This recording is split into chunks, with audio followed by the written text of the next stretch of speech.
Bonjour Clément. Bonjour Julie. Bonjour à tous. Et bonjour à toutes. Et bienvenue pour un nouveau podcast des Voix de l'Esprit, qui cette semaine est intitulé Vivre ou gérer ses émotions, qui sont deux choses très différentes en réalité.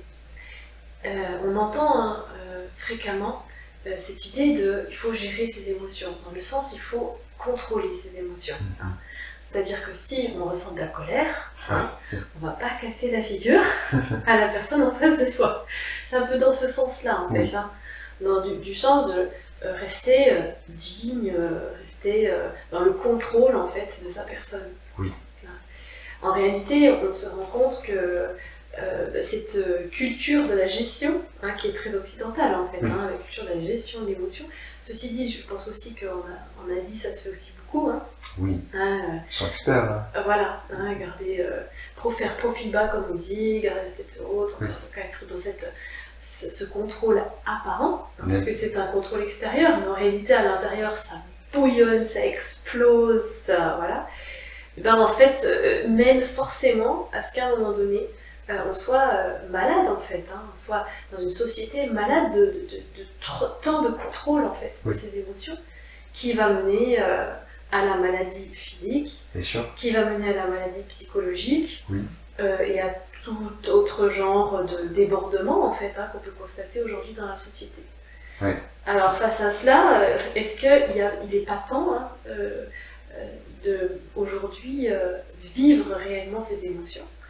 Ce qui ne veut pas dire non plus casser la figure de la personne en face, évidemment, mais en tout cas être dans un vrai accueil en fait. Ouais, parce que c'est vrai qu'on a deux sociétés, on va dire, dans le monde diamétralement opposées en expression, que sont les États-Unis d'un côté et l'Empire de Chine, enfin en tout cas la Chine de l'autre, où chez eux par exemple, justement, il y a cette forme d'impassibilité.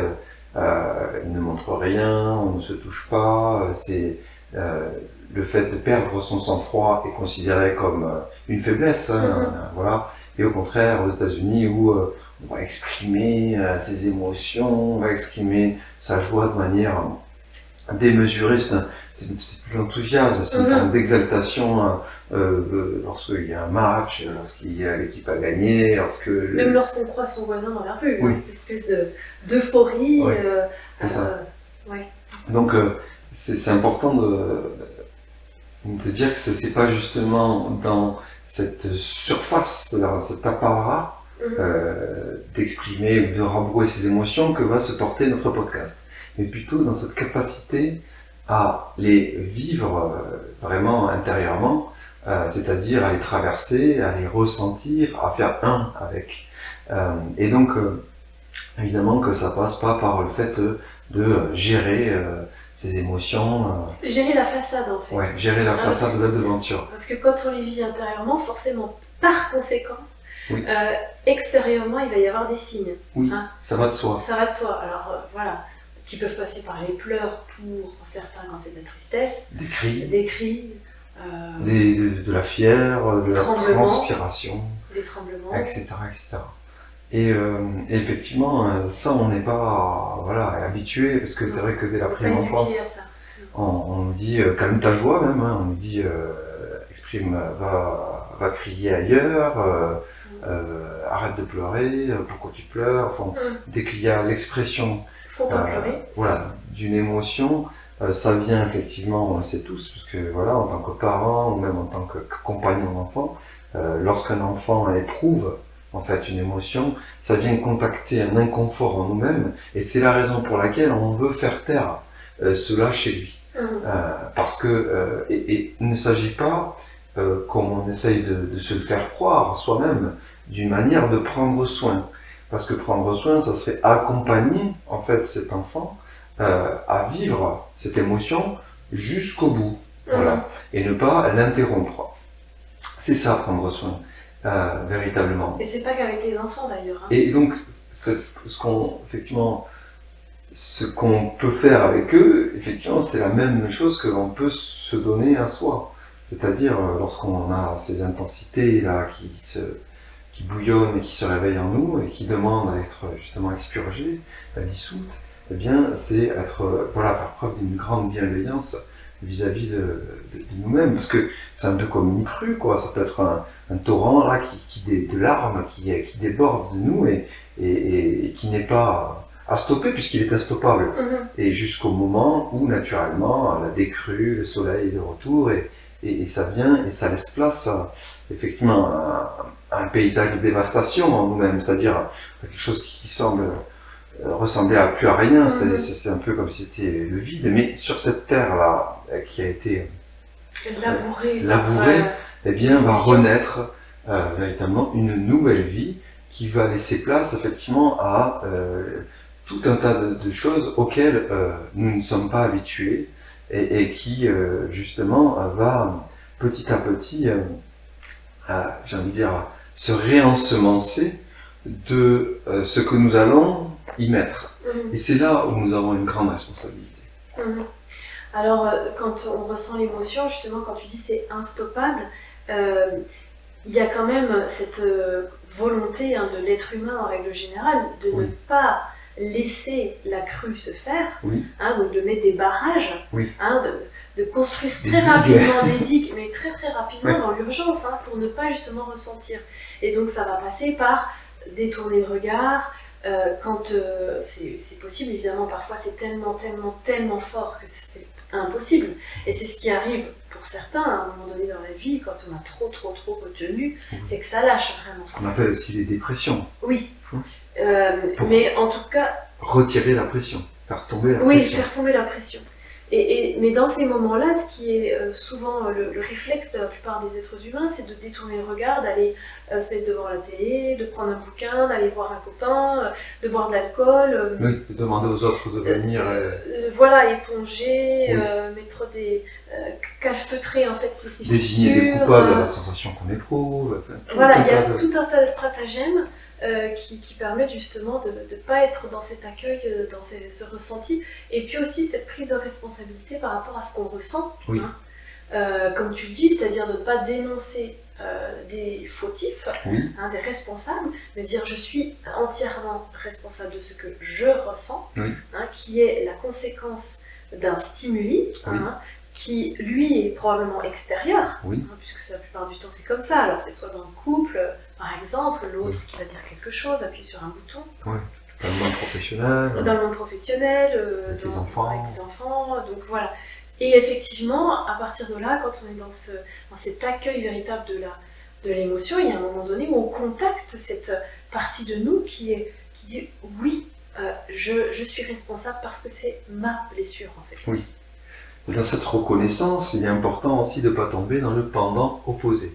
Parce qu'on peut voir justement dans les phases dépressionnaires importantes des personnes qui vont cultiver la lamentation, qui vont rentrer dans une forme justement de regain d'énergie à travers la plainte qui est aussi, encore une nouvelle fois, un stratagème pour venir capter de l'amour, de l'attention, etc.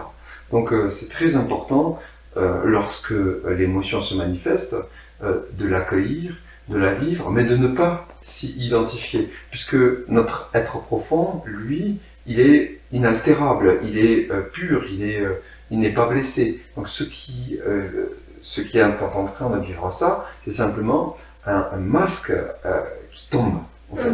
C'est ça qu'il faut vraiment percevoir. Alors ça ne veut pas dire que ça n'a pas la sensation du vrai, parce que notre corps, à travers la manifestation de cette émotion, de tous ces symptômes, etc., qu'il peut y avoir, nous donne la sensation que c'est réel. C'est là le fait de s'identifier facilement, en fait. Tellement c'est réel, en fait. Tellement c'est réel. Donc certains vont aller faire des thérapies où on va leur dire oui, alors ce que tu ressens c'est lié à telle blessure de ton enfance par rapport à ton père, etc. C'est d'aller chercher des explications en fait. Comme trauma, etc. Ça peut servir un temps, mais il ne s'agit pas de s'accrocher à ça, parce que lorsqu'on s'accroche à ça, quelque part on cultive l'histoire, on cultive l'identification. Et en fait, pour véritablement que cette humanité puisse se détacher de toutes ces histoires qui ont été construites et dont on s'est revêti, finalement, tous ces personnages qui constituent les costumes qu'on veut bien laisser tomber, si à chaque fois qu'on enlève le pantalon, on remet une cravate ou je sais pas quoi d'autre. Oui, en allant chercher ces fameuses explications dans un passé où... On n'en finit plus. Oui. Et donc c'est là où on a aussi notre part de responsabilité.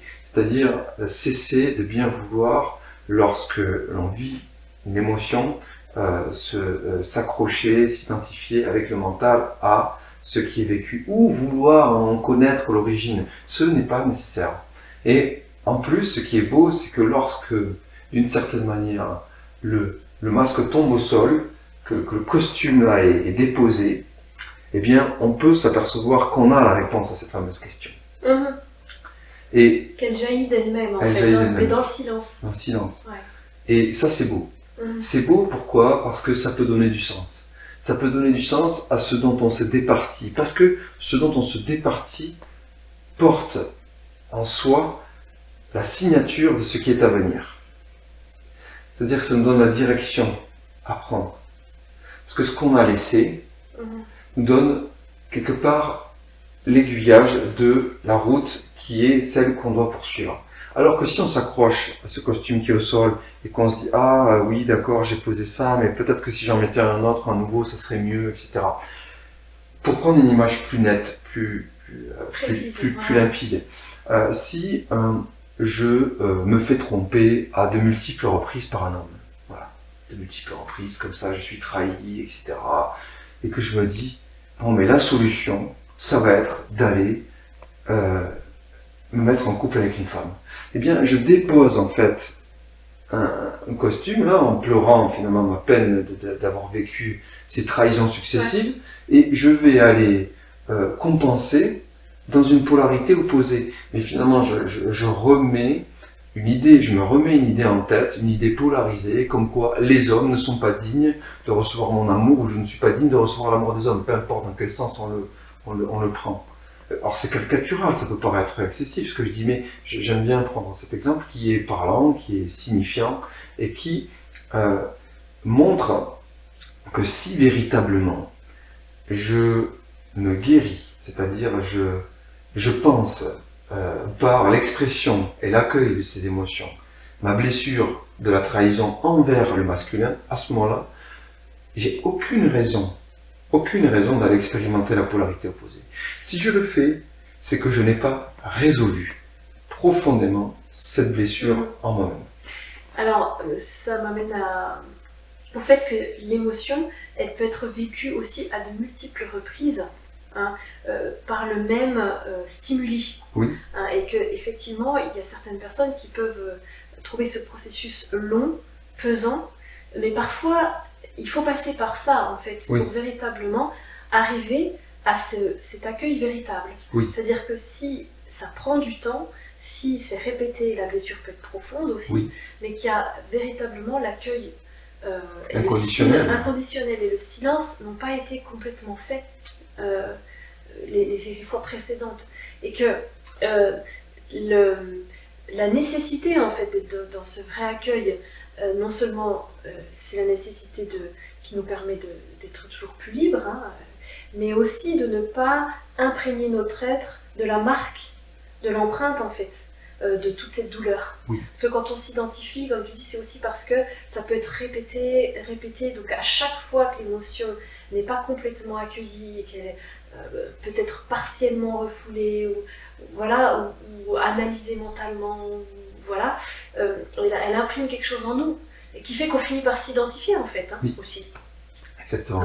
Et c'est là où je parlais de cette responsabilité. C'est lorsqu'on a déposé le costume, il est nécessaire aussi, avec notre esprit, de dompter, en tout cas de faire en sorte, au niveau mental, de ne plus cultiver cette séparation, de ne plus cultiver l'idée que c'est la faute de notre ex-conjoint si on se retrouve dans cet état. Parce que si on cultive le germe de cela, on refait germer finalement une trahison à venir. Donc on réensemence en fait... Oui, ce fameux terrain labouré par les vents, les marées, la crue. Voilà. C'est important ce qu'on y met tout de suite après, parce que ce qu'on y met dans notre esprit va germer.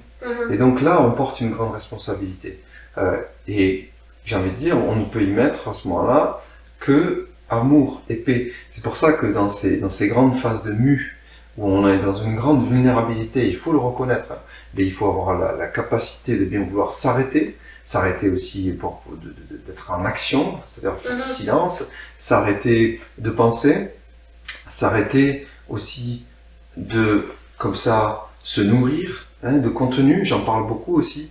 Pourquoi? Parce que les contenus qu'on va retrouver sur Internet vont toujours être axés plus ou moins dans une direction ou une autre. Et effectivement, lorsqu'on est comme ça vierge sur ce terrain labouré, eh bien, on est très perméable.